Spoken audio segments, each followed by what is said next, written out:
Cak Nun sudah memberikan klarifikasi tentang ucapannya dan sudah diketahui secara khalayak umum bahwa klarifikasi Cak Nun itu karena memang persoalan dari kelalaian Cak Nun sendiri. Nah, ini menimbulkan pro dan kontra tentang klarifikasi Cak Nun setelah menjustifikasi Jokowi dengan perkataan-perkataan yang itu sangat tidak pantas. Saya di sini akan melihat sudut pandang yang mungkin agak berbeda dengan pandangan-pandangan netizen di luar sana. Yang ingin saya ulas adalah bukan dari apa yang dikatakan Cak Nun. Kenapa membuat statement seperti itu dengan alasan kesambet lah, khilaf lah, dimasukin roh jahat lah, sampai yang katanya apa itu memang disuruh sama Tuhan. Itu juga saya tidak akan membahas tentang itu.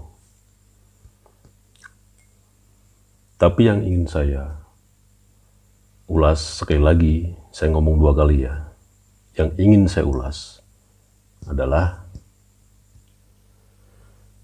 bahwa saya itu sudah mengenal Cak Nun sejak tahun 90-an.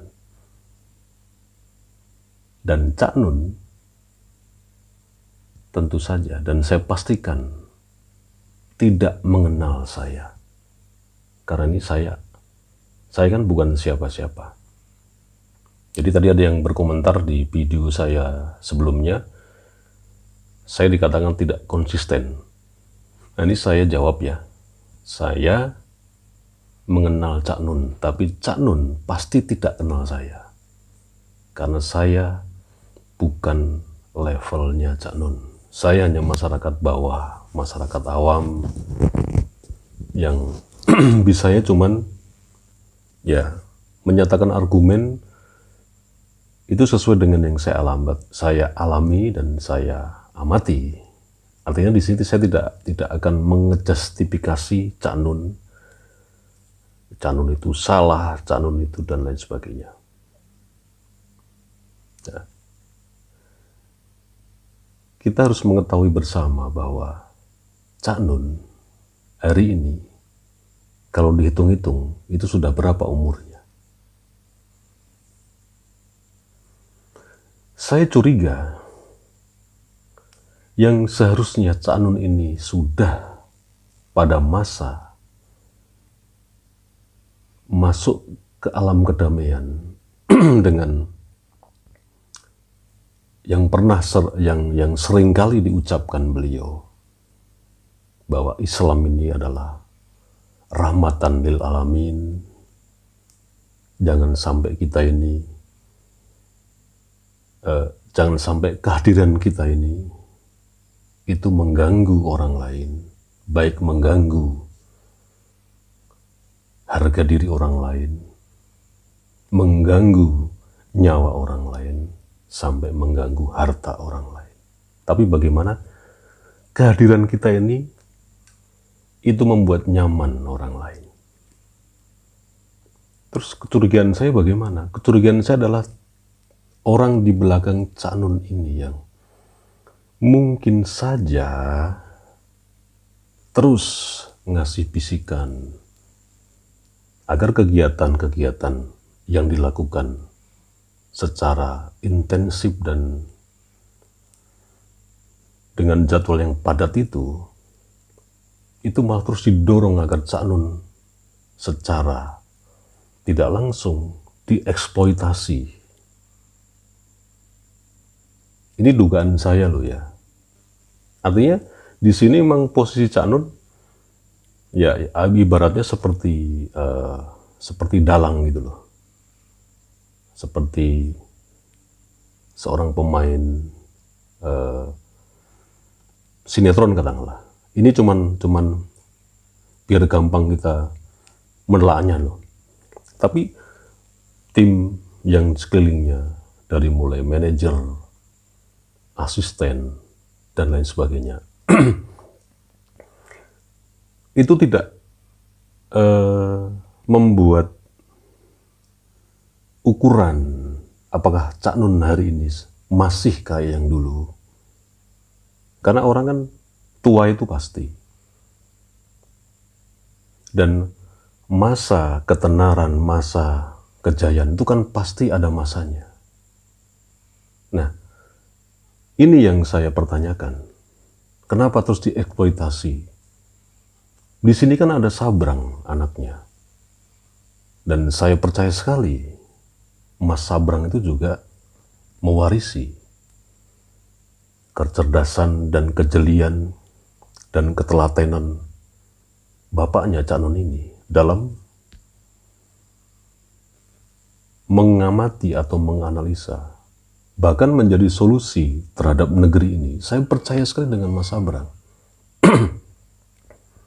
Tapi kenapa masih dieksploitasi terus untuk melakukan hal yang sebetulnya sudah Cak Nun tidak mampu lagi.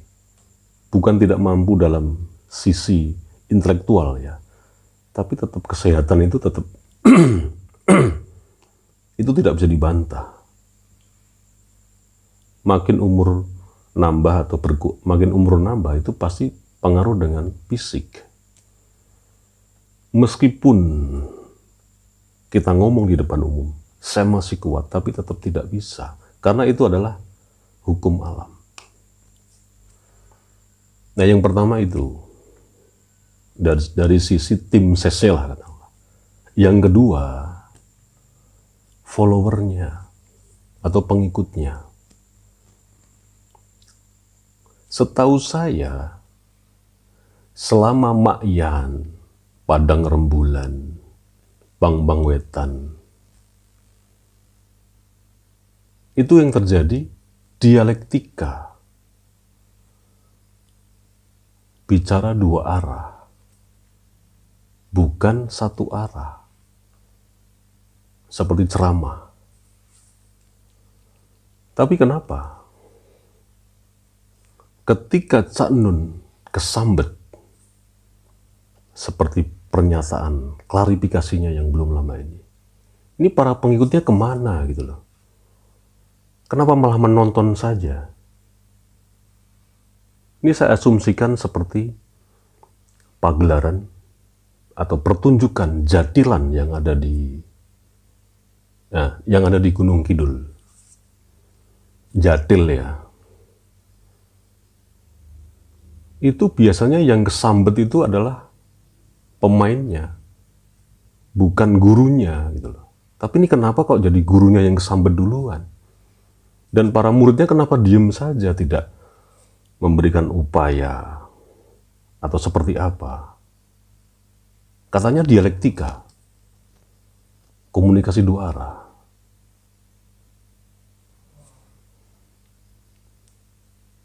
Dan saya lihat juga di TikTok itu ya, di platform TikTok. Di situ ada podcastnya Mas Putut yang punya Pojok Baca. Saya akuin sekali nih kesetiaan Mas Fatur atau siapa namanya ya. Dia juga termasuk personil dari Aleto ya. Itu saya akuin. Dia itu saya akuin sekali loyalitasnya. Apapun yang terjadi kepada Cak Nun yang sudah dianggap sebagai orang tuanya sendiri, tetap dibela.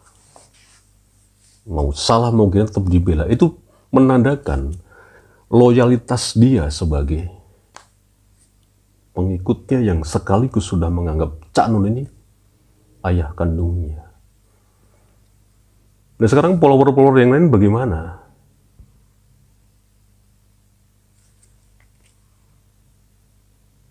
Nah disinilah, dari dua sudut pandang itu,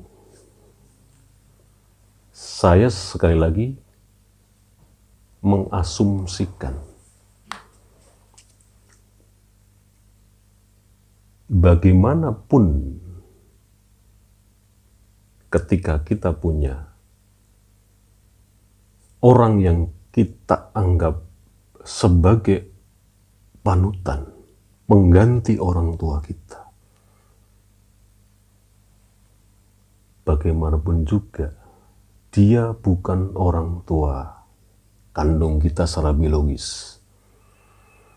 Dia hanya pengganti. Dan bagaimanapun juga kita harus mengambil jarak. Seperti komentar di video saya yang sebelumnya, saya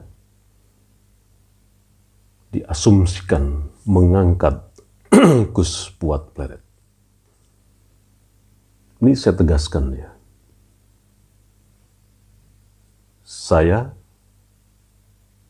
dengan Gus Puat Pleret itu adalah saya pribadi dan keluarga. Itu mencari syafaat beliau, bukan manfaat. Ini saya tegaskan kembali. Saya dengan Gus Puat Pleret. Saya dengan Gus Puat Pleret. Nggak apa, saya ulang-ulang. Meskipun banyak yang komentar, saya itu suka sekali ngomong secara berulang-ulang. Ini biar jelas gitu loh, biar cetho melo-melo. Hubungan saya dengan Gus Puat Pleret adalah hubungan saya mencari syafaat dari guru yang saya anggap itu kiai. Saya tidak mencari manfaat. Kalau manfaat itu sudah pasti larinya kepada hitung-hitungan, kalkulasi. Nah, kembali kepada para pengikutnya Cak Nun. Dari awal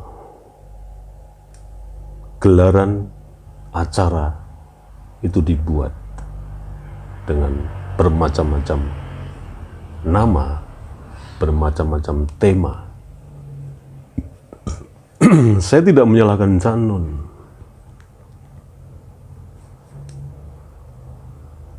Yang saya salahkan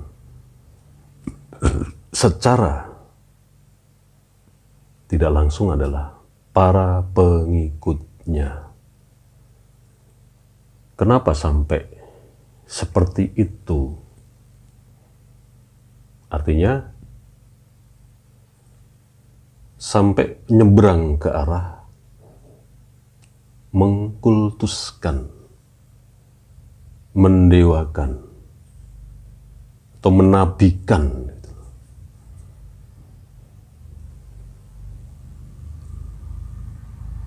Ini fenomena ya, atau kenyataan, tapi yang saya lihat seperti itu. Jadi hubungan kita sebagai seorang murid dengan guru ini, ya hubungannya sebatas mencari syafaat, bukan hubungan seperti orang berpacaran atau hubungan kayak suami istri.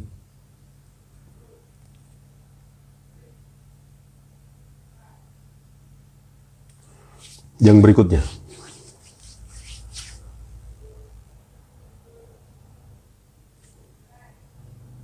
kendala-kendala yang ada ketika komunikasi itu dibangun hanya sebagai media pertunjukan Ya tak layaknya kita hanya melihat sebuah konser. Konser, katakanlah di sini konser musik. Yang itu pasti ada trennya. Bisa hari ini meledak, bisa besok senyap. Tapi kalau format sebuah diskusi atau pengajian atau yang memang itu ranahnya sudah religius, kalau itu dibangun dengan secara alamiah, tanpa konsep, tanpa agenda-agenda tertentu, tanpa juga di frame dan dipublish, itu kemungkinan terjadilah dialektika dua arah yang didasari oleh basic kepentingan, dan kepentingan itu terkait dengan soul, bukan kepentingan hingar-bingar, kepentingan hipuria yang akhirnya menuju kepada titik jenuh atau patah arang. Aduh, sudah 16 menit.